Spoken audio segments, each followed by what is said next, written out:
ডিম মেরে মানুষের মাথা ফাটাই দেওয়া যায়, নিজেদেরকে নিজেরা ডিম মেরে মব সৃষ্টি করে তাদেরকে গ্রেফতার করে তাদের মাথা চেক করা হোক, তাদের মাথায় কাটা ছিঁড়া আছে কি না।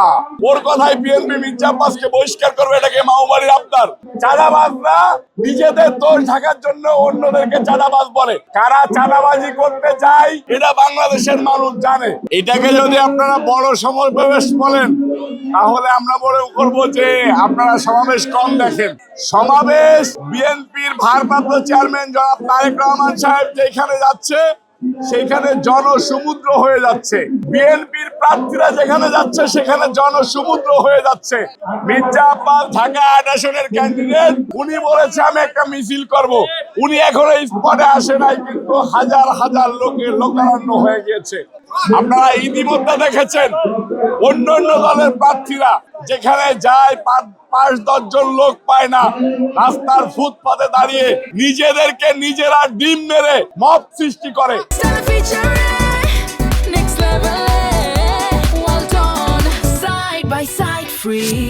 আপনারা কি কখনো দেখেছেন ডিম মেরে মানুষের মাথা ফাটাই দেওয়া যায়?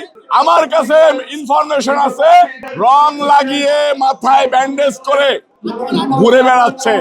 আমি অন্তর্বর্তীকালীন সরকারকে বলবো এইসব মবকারীদেরকে অবিলম্বে গ্রেফতার করে জেল হাজতে পাগলাগারদে ভর্তি করার জন্য, আর না হলে অন্তর্বর্তীকালীন সরকারকে বলবো তাদেরকে গ্রেফতার করে তাদের মাথা চেক করা হোক, তাদের মাথায় কাটা ছিঁড়া আছে কি না।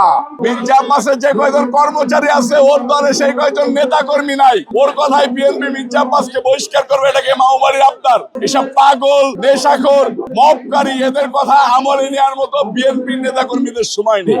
কারা চাঁদাবাজি করতে যায়, কারা চাঁদাবাজি করে থানায় গ্রেফতার হয়, কারা চাঁদাবাজদেরকে থানায় ছাড়াইতে যায় এটা বাংলাদেশের মানুষ জানে।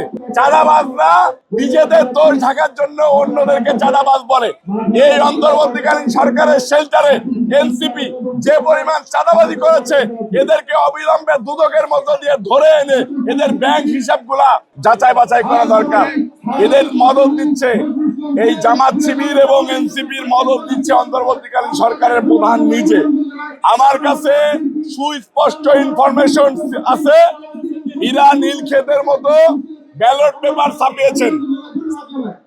একদম সুস্পষ্ট ইনফরমেশন আছে যে ব্যালট পেপার ছাপাইছে, সেই ব্যালট পেপারের মধ্য দিয়ে তারা বোরকার ভিত্তি করে 12 তারিখে এক একজনে 20টা-25টা করে ভোট দেবে। সারা বাংলাদেশে এই হুবহু ব্যালট ওদের কাছে পৌঁছে গেছে।